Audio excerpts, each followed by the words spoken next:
जय श्री श्याम श्याम प्रेमियों प्रेमियों। कर्म बड़ा या भाग्य बड़ा, आइए इस कथा के माध्यम से जानते हैं। प्राचीन काल की बात है। महाभारत और रामायण के पावन युगों के पश्चात भी भारत भूमि में धर्म और अध्यात्म की धारा सतत प्रवाहित थी। आरसी मुनि साधु संत अपनी अपनी तपोभूमि में साधना करते थे और धर्म, सत्य व अहिंसा का प्रचार करते थे। उन्हीं दिनों एक छोटे से राज्य के अंतर्गत एक ग्राम था जिसका नाम था करुणापुर। ये ग्राम अपनी सरलता, शांति और धार्मिक वातावरण के लिए प्रसिद्ध था। ग्रामवासियों में परस्पर प्रेम था और वे सत्य, सदाचार के मार्ग पे चलने का प्रयास करते थे। फिर भी नियति ने सबको समान संपदा नहीं दी थी। गांव में कुछ लोग धनी थे तो कुछ अत्यंत गरीब भी थे। इसी गांव में एक विधवा स्त्री रहती थी जिसका नाम था शांता। शांता के पास धन संपदा नहीं थी। उसके पति का स्वर्गवास बहुत पहले हो चुका था। जब वह अभी युवा ही थी, अपनी वृद्धा सास को उसने कुछ वर्षों पूर्व अंतिम संस्कार के साथ विदा दिया था। उसके परिवार में अब कोई नहीं बचा था। वह छोटी सी झोपड़ी में रहती थी। दिन भर दूसरों के खेतों में काम करके जितना कमा पाती उसी से अपना पेट पालती। वह सीधी साधी, ईमानदारी, परोपकारी और परम धर्म प्राण स्त्री थी। अपने परिश्रम से ही जीवन का निर्वाह करती थी। उसके मन में सदैव यह द्वंद्व रहता कि मनुष्य को अपने कर्म के बल पर आगे बढ़ना चाहिए या भाग्य पहले से तय है। किंतु वह इस प्रश्न को मन में रखे हुए भी प्रतिदिन निष्ठापूर्वक अपना कर्म करती जाती। शांता के छोटे से आंगन में एक आम का वृक्ष लगा हुआ था जो कि किसी पिछले शुभ संयोग से फलता फूलता रहा। उसमें कभी कभी मीठे आम भी आ जाते जो शांता गांव के बच्चों में बांट देती थी। एक दिन की बात है, एक कौवा उस आम के वृक्ष पर आकर बैठ गया। वह काला कलूटा कौवा किंतु अत्यंत चतुर था। वह आसपास के खेतों में घूमकर कभी गिरे हुए अन्न के दाने की तलाशता, कभी किसी गृहिणी का ध्यान बटाकर अन्न के टुकड़े उठा ले जाता। कौवा भोजन जुटाने में बहुत ही चतुर था, पर उसमें दया का अभाव था। वह हमेशा केवल अपना लाभ देखता और दूसरों की हानि की परवाह न करता। उस दिन वह आम के पेड़ पर बैठा शांता को देख रहा था जो झोपड़ी के सामने आंगन में बैठी सब्जियां चुन रही थी। कौवे ने सोचा, यह स्त्री भले ही गरीब दिखती हो पर इसके आंगन में आम का पेड़ है, हो ना हो आज मुझे खाने के लिए मिल जाए। कौवा बार बार काव काव करता पर शांता उसकी ओर विशेष ध्यान नहीं देती। अंत तक कौवा मन ही मन बोला, मुझे कुछ युक्ति लगानी होगी, सीधे मांगने से तो मुझे कुछ यूं ही नहीं मिलने वाला। कौवे ने नियत बनाई कि वह शांता को किसी तरह फुसलाएगा। वह फौरन मन ही मन एक कपटपूर्ण योजना बनाई। तभी उसे ध्यान आया कि वह न केवल बोल नहीं सकता पर बहुत अच्छे से काव काव करके लोगों का ध्यान तो खींच ही सकता है। कुछ ही क्षणी बाद उसने सोचा, यह स्त्री दयालु है, यदि मैं बेबस बनने का नाटक करूं तो संभवतः मुझे कुछ खाने के लिए मिल जाए। अगले ही दिन कौवे एक नया नाटक रच डाला। वह शांता के आंगन में फड़फड़ाता हुआ नीचे गिरा जैसे उसे कोई भारी चोट लग गई हो। शांता ने उसे देखा तो उसे दया आई। उसने तुरंत अपनी टोकरी में से कुछ चावल के दाने उठाए और कौवे के सामने डाल दिए। कौवे ने मन में खुशी महसूस की किंतु ऊपर से उसने दिखाया कि जैसे वह पीड़ा में दर्द हो।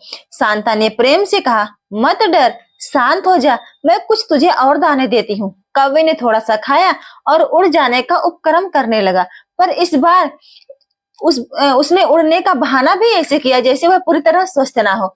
इस तरह कौवा रोज सुबह आता, थोड़ा खाने का उपक्रम करता और शाम होने पर उड़ जाता। शांता को लगा कि शायद कौवा कमजोर है, इसलिए वह प्रतिदिन कुछ न कुछ भोजन रख देती हूँ। कौवे को अपना छल सफल होते देखा। उसी गांव में एक बूढ़ी गाय भी थी जो किसी समय एक धनी कृषक के पास थी। वह कृषक अब इस गाय को चारा खिलाने में स्वयं को असमर्थ मानता था क्योंकि गाय दुग्ध देना बंद कर चुकी थी।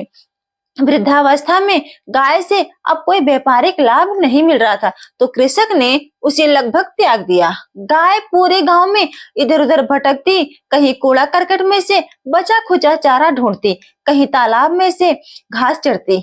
उसकी हालत दयनीय हो चली थी। लोगों ने ध्यान देना बंद कर दिया था, जैसे बूढ़े पशु का कोई उपयोगी ना रह गया हो। एक दिन वही वृद्ध गाय शांता के झोपड़ी के पास से गुजरी। शांता ने उसे ध्यान से देखा। गाय दुबली और पतली और थकी हारी थी। उसके शरीर पर जगह जगह मक्खियां भिनभिना रही थी। शांता ने जाकर उसे सहलाया। गाय ने भी उसकी ओर कातिल नजरों से देखी। शांता ने बड़े दुलार से कहा, हो, तू भी बड़ी दीन दशा में है। मेरे पास तो देने के लिए अधिक कुछ नहीं है, पर थोड़ी सी सूखी घास और पानी तो तुझे दे ही सकती हूँ। यह कहकर शांता ने अपनी झोपड़ी के पिछवाड़े से सूखी घास के तिनके और एक कटोरे में पानी लाकर गाय के सामने रख देती है। गाय ने तृप्त होकर सब चबा लिया और पानी पीकर अपनी दृष्टि से जैसे आभार जताती रही। अगले दिन से गाय रोज शांता के द्वार पे आ जाती। शांता उसे चारा पानी दे देती। उसके मन में गाय के प्रति दया थी। गाय निस्वार्थ भाव से सिर हिलाती, जैसे उसे आशीर्वाद देना चाहती हो। शांता यह सब देख प्रसन्न होती है। उसे लगता चाहे वह गरीब हो, फिर भी किसी जीव को भोजन कराने का पुण्य मिल रहा हो। गाय की वाणी में छल कपट या स्वार्थ का कोई अंश नहीं था। वह जीव मात्र सुख देने का प्रतीक थी। इस प्रकार गौ और शांता का एक कोमल बंधन तैयार हो गया। दिन यूं ही गुजर रहे थे। शांता ने अपने जीवन में कई दुख झेले थे, फिर भी वह प्रभु भक्ति और अपने कर्म में लगी रहती थी। उसके मन में बार बार एक प्रश्न उमड़ता, क्या मेरा भाग्य पहले से ही निर्धारित है या मैं अपने सत्कर्मों से उसे बदल सकती हूँ। जब वह कौवे को भोजन देती तो सोचती, मैं गरीब हूँ, फिर भी दूसरे प्राणियों के प्रति मदद का भाव रखती हूँ। यह मेरे कर्म है, क्या इससे मेरा भाग्य भी सुधरेगा। जब वह बूढ़ी गाय को दाना पाना देती तब भी यही विचार उसके मन में उमड़ता, कभी किस्मत साथ देगी तो अपनी ही कोई छोटी जमीन होगी और इसी गाय से मुझे दूध मिलेगा, पर अभी तो मेरे पास कुछ भी नहीं है। कभी कभी मन के कोने में निराशा भी घर कर लेती थी। इतना परोपकार करने के बावजूद भी मेरा जीवन कष्टों से भरा है। क्या भाग्य सचमुच पहले से तय है जिस पर मेरा कोई बस नहीं। फिर तुरंत ही वह उस विचार को झटक देती, नहीं, मुझे शिकायत नहीं करनी चाहिए। कर्म करने में ही जीवन का सार है। करुणापुर गांव के समीप एक घना जंगल था, जहाँ बड़े बड़े वृक्ष, सरोवर और प्राकृतिक सुंदरता थी। उसी वन में एक तपस्वी ऋषि रहा करते थे। ऋषि भृगुण, वे शांत, धीर और बहुत बड़े ज्ञानी थे। वे साधना में उनकी सिद्धि प्रबल थी। लोगों को उनके दर्शन कभी कभार ही मिलते थे, जब वे किसी आध्यात्मिक प्रयोजन से गांव आया करते थे। एक दिन ऋषि प्रभुल ने गांव में पधारे। गांव वासियों ने देखा तो उनके चरणों में प्रणाम करने के लिए उमड़ पड़े। सब उन्हें चावल, फल, फूल इत्यादि अर्पित करने लगे। ऋषि ने सबका प्रेम पूर्वक आशीर्वाद दिया। वे गांव के धर्मशाला में कुछ समय ठहर गए। कई लोग अपने दुख सुख की कथा सुनाने लग गए और उनसे परामर्श लेने लग गए। शांता ने भी सोचा कि वह ऋषि के दर्शन करे और अपनी जिज्ञासा, क्या कर्म बड़ा है या भाग्य, इसका उत्तर प्राप्त करे। वह भी धर्मशाला में पहुंची। जब उसकी बारी आई तो वह हाथ जोड़कर विनम्रता पूर्वक बोली, हे ऋषिवर, मैं एक निर्धन विधवा स्त्री हूँ। जीवन में अनेक कष्ट आए, फिर भी मैं ईश्वर में आस्था रखती हूँ, सत्य कर्म करती हूँ। मेरे मन में यह प्रश्न सताता है कि क्या कर्म हमारी किस्मत बदल सकते हैं या भाग्य में जो लिखा है वही होना अनिवार्य है। ऋषि भृगुण ने उसकी सरलता देखकर समझ लिया कि यह स्त्री सच्चे मन से प्रश्न कर रही है। वे बोले, उससे सत्य की प्राप्ति के लिए कभी कभी परीक्षा से गुजरना पड़ता है। हर प्रश्न का उत्तर सीधे सीधे नहीं दिया जा सकता। भविष्य में ऐसा कुछ होने वाला है जिससे तुम्हारे प्रश्न का उत्तर तुम स्वयं अनुभव करोगे। तुम्हें बस सत्य और धर्म के मार्ग पर डटे रहना होगा। जब तुम्हारी परीक्षा होगी तभी पूर्ण ज्ञान तुम्हें मिलेगा। शांता को यह उत्तर आधा अधूरा लगा, किंतु ऋषि से फिर प्रश्न करने का उसका साहस ना हुआ। उसने माथा टेका और वापस आ गई। उसके मन में एक कतूहल सा जाग उठा, कैसी परीक्षा, कब होगी, कौन लेगा। मगर वह यह झांकना था कि स्वयं यमराज उस परीक्षा का प्रमुख सूत्रधार बनने वाले हैं। यहीं से इस कथा में एक अलौकिक मोड़ आता है। उसी रात्रि ऋषि भृगुण ने ध्यान अवस्था में बैठे थे। सहसा उनके अंतर्दृष्टि में कुछ ऐसा दिव्य प्रकाश हुआ कि उन्होंने देखा कि देवलोक में यमराज और चित्रगुप्त किसी विशेष चर्चा में मग्न है। ऋषि को अपनी योग शक्ति से एहसास हुआ कि पृथ्वी पर कुछ ऐसा अद्भुत घटित होने वाला है जिसका संबंध शांता उस बूढ़ी गाय और कौवे से है। दूसरी ओर यमलोक में वास्तव में यमराज और चित्रगुप्त के मध्य संवाद चल रहा था। यमराज ने चित्रगुप्त से कहा, हे चित्रगुप्त, पृथ्वी पर कर्म और भाग्य को लेकर अनेक प्राणियों में शंका बनी रहती है। हमें यह देखना चाहिए कि मनुष्य सत्य को पहचान पाता है या नहीं। मुझे सूचना मिली है कि करुणापुर नामक गांव में एक स्त्री शांता का जीवन कर्मशील है, पर भाग्य उसका साथ नहीं दे रही है। वहीं पर एक वृद्ध गाय और एक कपटी कौवा भी उसकी दिनचर्या में सम्मिलित हैं। इन तीनों के कर्म, स्वभाव और परिणामों का अवलोकन कर हमें एक महत्वपूर्ण निर्णायक संदेश देना होगा। जाओ, इस विषय का लेखा जोखा तैयार करो। चित्रगुप्त ने आज्ञा मांगते हुए कहा, हे यमदेव, मैं जाकर इनके कर्मों का सूची देखता हूँ। समय आने पर मुझे स्वयं पृथ्वी पर जाना होगा ताकि सत्य की परीक्षा पूर्ण हो सके। यमराज ने स्वीकृति में हिलाया और सभा विसर्जित हुए। परमात्मा की लीला ऐसी थी कि उसी क्षण से सब घटनाएं एक योजनाबद्ध तरीके से आगे बढ़ने लगी। कुछ दिन बीते। कौवे शांता के यहाँ नित्य आता, थोड़ा भोजन खाता और छल पूर्वक बेबस बनता। धीरे धीरे उसने देखा कि शांता गाय को भी घास पानी देती है। उसने मन में विचार किया, यह स्त्री मुझसे ज्यादा इस गाय को महत्व देने लगी है। गाय का तो कोई लाभ ही नहीं, फिर भी इतना आदर और प्रेम पा रही है। मैं भी यहाँ प्रतिदिन आता हूँ, फिर भी मुझे केवल 2-4 दाने ही मिलते हैं। इस गाय का नाश कर दूं तो? कौवा मन में क्रूरता लिए नई योजना बनाने लगा। उसने भांग था कि गाय बूढ़ी है, ज्यादा तेज तो भाग नहीं सकती। अगर वह किसी तरह उसे घायल कर देगा तो हो सकता है शांता के लिए भार बन जाए और शांता भी उसे त्याग दे। ऐसा विचार कर उसने एक सुबह गाय की पीठ पर चोंच मार दी ताकि उसे घाव हो जाए। गाय दर्द से बिलबिला उठी। शांता ने देखा तो दौड़ कर आई। उसने देखा कि गाय के शरीर से रक्त की छोटी सी बूंद छलक आई है। साथ ही उसने कौवे को उड़कर पेड़ पर जाते हुए देखा। उसके चोंच में खून लगा था। शांता को समझते देर ना लगी कि कौवे ने चाय को चोट पहुंचाई है। उसे बहुत क्रोध आया। उसने कौवे को डांटा, हरे धूर्त पक्षी, तूने यह क्या किया? तू मेरे घर से भोजन पाता है, फिर भी इस गाय पर प्रहार करता है। धिक्कार है तेरी कृतज्ञ पर। कौवे ने अनसुना कर दिया। वह ऊंचाई पर बैठकर कांव कांव करने लगा, मानो हंसी उड़ा रहा हो। शांता ने दुखी मन से गाय की मरहम पट्टी की, उसके घाव को गंगा जल और हल्दी से साफ किया। गौ माता के प्रति उसका प्रेम और बढ़ गया। वहीं कौवे के प्रति उसके हृदय में खिन्नता बढ़ गई।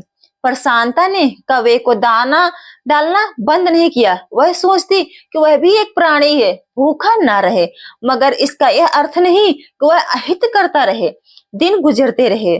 शांता ने एक अद्भुत स्वप्न देखा। उसने देखा कि उसकी झोपड़ी के पास एक दिव्य प्रकाश हुआ और उसमें से कोई पुकार रहा हो, तुम्हारे सत्कर्म और सत्य पालन का फल अब मिलने वाला है।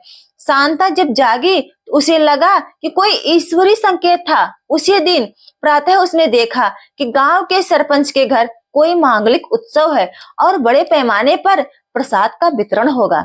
सरपंच ने अनायासे शांता को बुलाया और कहा, देवी माता मंदिर के लिए हमें कुछ सामग्री जुटानी है। तुम हमारे खेत में काम करने आओगी, मैं तुम्हें अच्छे मजदूरी के साथ तुम्हें कुछ अन्य भी धन भी दूंगा। यह सुनकर शांता को लगा कि शायद उसकी मेहनत और सत्कर्म के बदौलत कुछ अच्छा होने वाला हो। वह बड़े उत्साह से खेत में काम करने लगी। 2 सप्ताह बाद उसे सरपंच ने मेहनताना दिया, कुछ गेहूं के बोरे और मुट्ठी भर सिक्के। शांता अत्यंत आभारी हुई और बोली, आपकी कृपया है, मैं इससे अपना भविष्य थोड़ा संभाल लूंगी। सरपंच ने कहा, तू परिश्रमी है शांता, सदा ऐसे ही कर्म करती रहे, भगवान तेरा भला करेंगे। शांता के मन को इस घटना से बड़ा सुकून मिला। उसे लगा कि शायद उसकी किस्मत का पहिया घूम रहा है। अब वह और मन लगा के काम करने लगी। उसने अपने झोपड़ी के पास की जमीन को साफ करके उसमें सब्जियां उगाने की योजना बनाई ताकि अपनी कमाई बढ़ा सके। एक दिन गांव में फिर से ऋषि भृगुड़ ने पधारे। शांता ने देखा कि उनके पास गई और अपने हाल चाल सुनाए। हे ऋषिवर, मैंने आपके आज्ञा अनुसार कर्म नहीं छोड़ा, अब मुझे थोड़ा अच्छा भी लग रहा है। कुछ दिनों से मुझे सहायता मिली है, मजदूरी अच्छी मिली है, हो सकता है मेरा भाग्य अब खुल रहा हो। ऋषि ने मुस्कुराते हुए आशीर्वाद दिया और धीरे से कहा, विपत्तियां कभी भी दस्तक दे सकती हैं, पर याद रहे सत्य के मार्ग से विचलित मत होना। एक परीक्षा अभी शेष है, तुम्हें सावधान रहना होगा, विशेषतः कव्वे से। शांता चकित हुई कि ऋषि को कव्वे का नाम कैसे पता। फिर उन्होंने गाय का भी जिक्र किया, उसकी सेवा करते रहना, वह तुम्हारा भी कल्याण करेगी। शांता ने हाँ में सिर हिलाया। कव्वे के प्रति मन में थोड़ी आशंका जागी, पर वह ज्यादा कुछ पूछने से संकोच कर गई। उसी रात कौवा चुपचाप शांता की झोपड़ी पर मंडराने लगा। उसने देखा कि अब शांता के पास भोजन व अन्न के बोरे ज्यादा हैं। उसके मन में लालच जागा, मैं केवल कुछ दाने क्यों लूं? क्यों ना मैं इस स्त्री का पूरा भंडार ही नष्ट कर दूं, ताकि वह फिर से मेरी ओर अधिक ध्यान दे और मुझे विशेष भोजन देने लगे।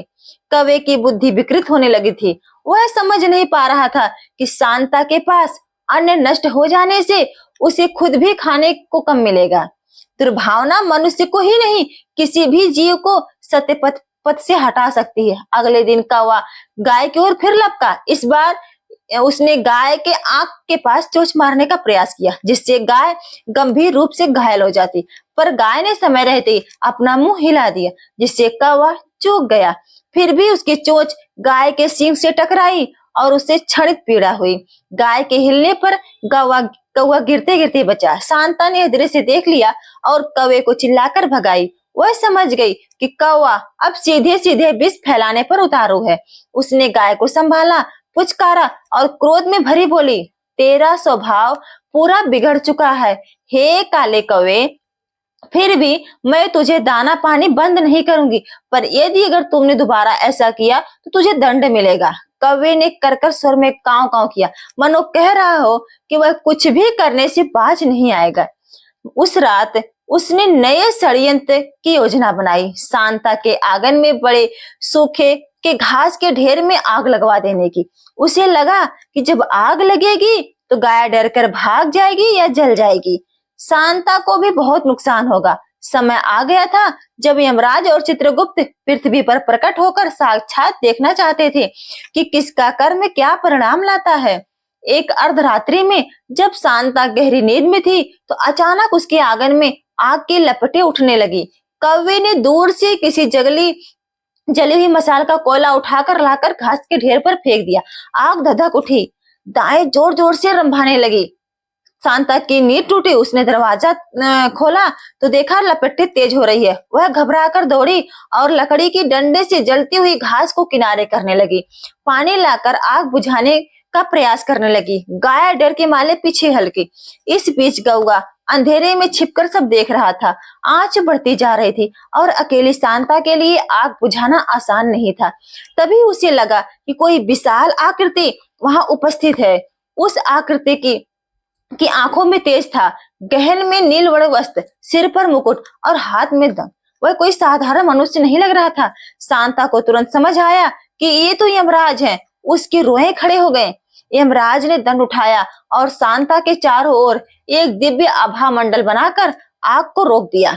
उसी क्षण चित्रगुप्त भी प्रकट हुए। उन्होंने अपने कर्कमनों से जल की बूंदें छिटकाई, जिससे आग शांत हो गई। आसपास का वातावरण अंधकारमय होते हुए भी दिव्य प्रकाश से भर उठा। शांता ने हाथ जोड़कर प्रणाम किया। वह भय और विस्मय से भय मिले जुले भाव से कांप उठी। तभी यमराज ने कहा, डरो मत वत्से, आज हम तुम्हारे कर्म और सत्य की परीक्षा के साक्षी बनने आए हैं। तुमने घोर संकट में भी गाय को छोड़कर भागना उचित नहीं समझा, अपितु उसे बचाने का प्रयत्न किया। यही तुम्हारे सत्य और धर्म का प्रमाण है। शांता ने थोड़ी हिम्मत जुटाकर कहा, हे देव, मैं तो यही जानती हूँ कि गाय का रक्षा मेरा कर्तव्य है। उसके बिना मेरा भी जीवन अधूरा है। चित्रगुप्त ने अपने शास्त्रों खोले और बोले, मैंने तुम्हारे पूर्व जन्मों के लेखा जोखा देखा है। शांता, तुमने सदैव परोपकार किए हैं, लेकिन पिछले कुछ स्थितियों के कारण तुम्हारा जीवन इस जन्म में कष्टमय रहा।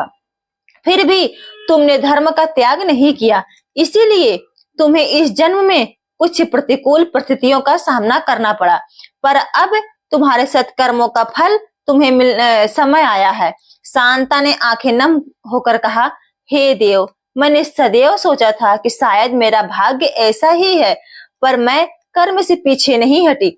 चित्रगुप्त ने मुस्कुराकर कहा, धन्य हो, तुम ही नहीं, इस गाय के पूर्वज के जन्म के जो पुण्य है वो भी अब फलित फूल हो रहे, इसके साथ इसका भी कल्याण जुड़ा है। उसी समय यमराज ने दंड के इशारे से कौवे को पुकारा, कौवे कहाँ छिपे हो, सामने आओ। कांव कांव करता हुआ कौवा डरते डरते सामने आया। यमराज का सर गूंजा, तुमने क्यों आग लगाई, क्यों इस बूढ़ी गाय को सताया?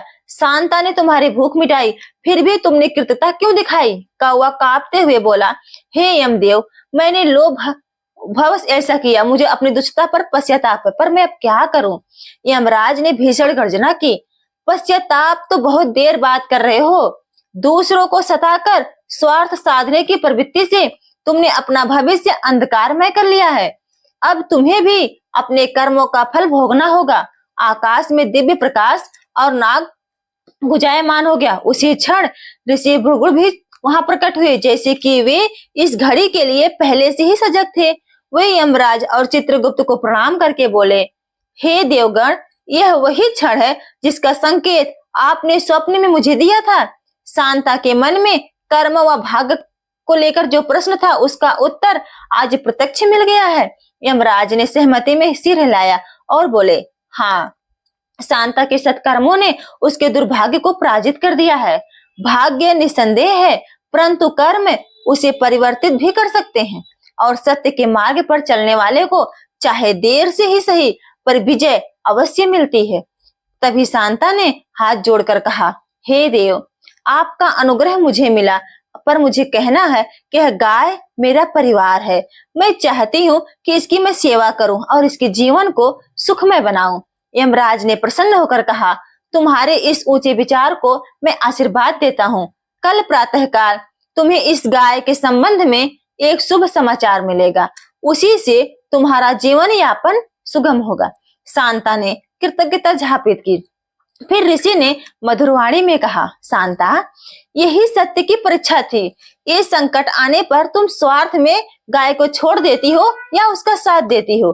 तुमने सिद्ध कर दिया कि सच्चा धर्म वही है जो प्राणी मात्र के प्रति दया रखे। दूसरी ओर कौवे ने भटक कर अनर्घ किया और अब उसे अपने कर्म का फल भोगना पड़ेगा।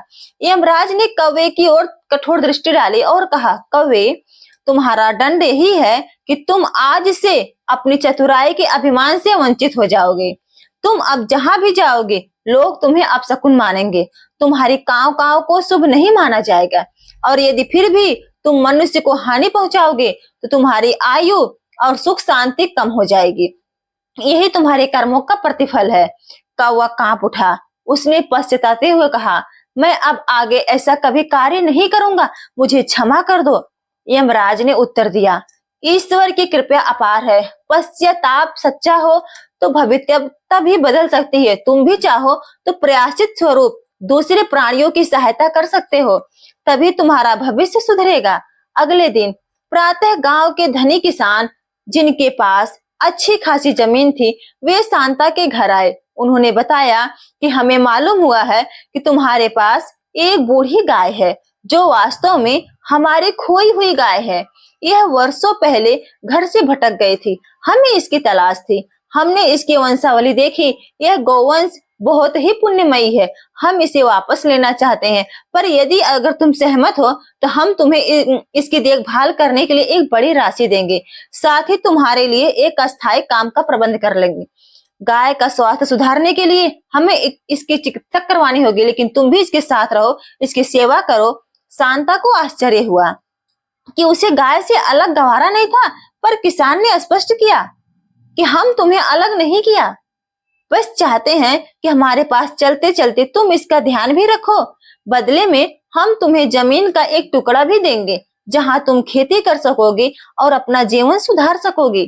शांता को लगा कि यही यमराज का संकेत था, तुम्हें गाय से ही जीवन यापन का सहारा मिलेगा। उसने प्रसन्नता से स्वीकृति दी। कुछ ही दिनों में शांता गांव में उस किसान के बड़े घर के निकट रहने लगी। गाय की सेवा के साथ साथ उसे नियमित भोजन, वस्त्र और खेती के लिए जमीन मिल गई। अब उसके भाग्य ने करवट ली, लेकिन वह जानती थी कि यह सब उसके सत्कर्मों का ही परिणाम है। समय बीतता गया। शांता की स्थिति में तेजी से सुधार हुआ।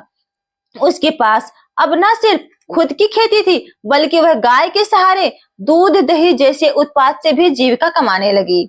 गांव के लोग उसकी निष्ठा और मेहनत की सराहना करने लगे।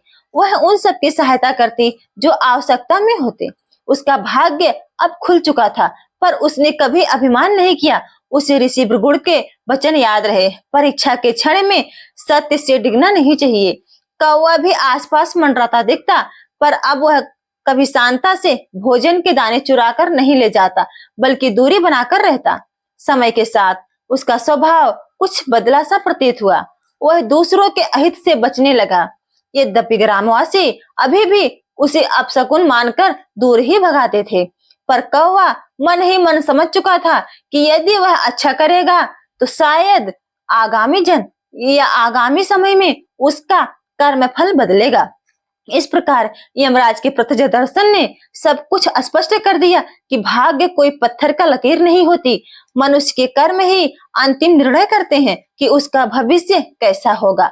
शांता ने अपने सत्कर्म से अपने कठिन भाग्य को परास्त किया, और गाय ने भी अपने गुण और पिछले पुण्यों के बल पर नया आश्रय पाया। दूसरी ओर कपटी कौवे को अपनी दुष्टता की सजा मिली। लांछन और तिरस्कार का बोझ उसके सिर आ पड़ा।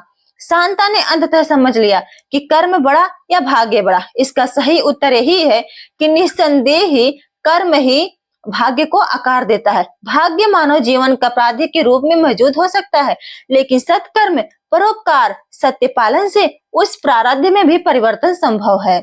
ये सत्य की ही विजय है कि आज वह एक सामान्य से गरीब विधवा की स्वाभिमानी और आत्मनिर्भर स्त्री बन गई है। उसे गाय का सानिध्य, ईश्वर का आशीर्वाद और ऋषि का मार्गदर्शन मिला। उसने मन से सब ग्रंथियों को निकालकर निष्काम कर्म का अपनाया, जिससे उसे सुख शांति की प्राप्ति हुई। गांव के लोग जब कभी उसकी कहानी सुनते तो कहते, यही है सत्य की परीक्षा। गरीबी, कष्ट, विपत्तियां सब आती हैं, पर जो सत्य से नहीं डिगता, प्रभु उसी का साथ देते हैं।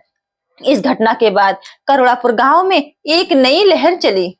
सभी ने मिलकर अधिक से अधिक गौ सेवा का संकल्प लिया। कई किसान अब बूढ़ी गायों को त्यागने के बजाय उनकी देखभाल करने लगे।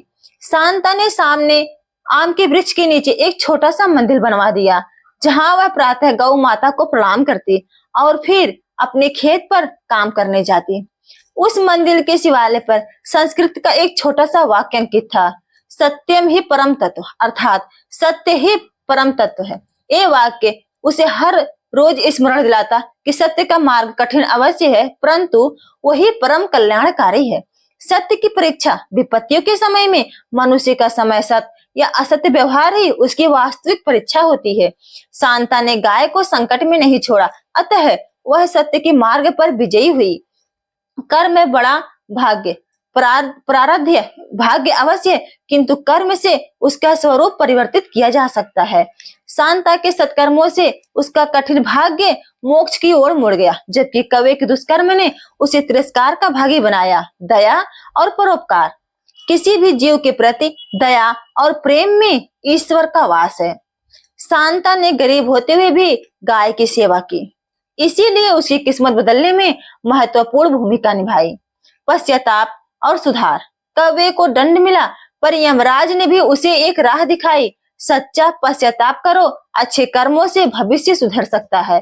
ये शिक्षा है कि कभी भी हार कर बैठना नहीं चाहिए, अपितु प्रायश्चित और सुधार का मार्ग अपनाना चाहिए। ऋषि और ईश्वर का आशीर्वाद, जीवन में यदि हमारे कर्म अच्छे हैं तो परमात्मा या ईश्वरीय शक्ति किसी न किसी रूप में सहायता देने अवश्य आती है। कभी ऋषि मुनि के वचन बनकर, कभी किसी दयालु व्यक्ति के सहयोग बनकर, तो कभी परिस्थितियों के अनुकूल मूल बनकर। इस प्रकार कौवा और गाय की यह कथा हमें सिखाती है कि मनुष्य को सत्य का साथ कभी नहीं छोड़ना चाहिए। कर्म ही भाग्य को बिगाड़ता या बदलता है। सत्य कठिन हो सकता है पर अंततः वही विजयी का कारण बनता है। शांता की निष्ठा, गाय की सहजता और कौवे की धूर्तता से मिलने वाले सबक, ये सब हमारे जीवन को नई दिशा प्रदान करते हैं, ताकि हम भी जीवन के मोड़ पर जब कभी कर्म बड़ा या भाग्य बड़ा का प्रश्न उठाएं तो आत्मविश्वास से कह सकें कर्म ही बड़ा है और सत्य के साथ साथ किया गया कर्म भाग्य को भी मंगलमय बना देता है। तो इसी तरह से शांता का जो है जीवन वो बीतने लगा। हम सबको इस कहानी से एक नई सीख मिलती है।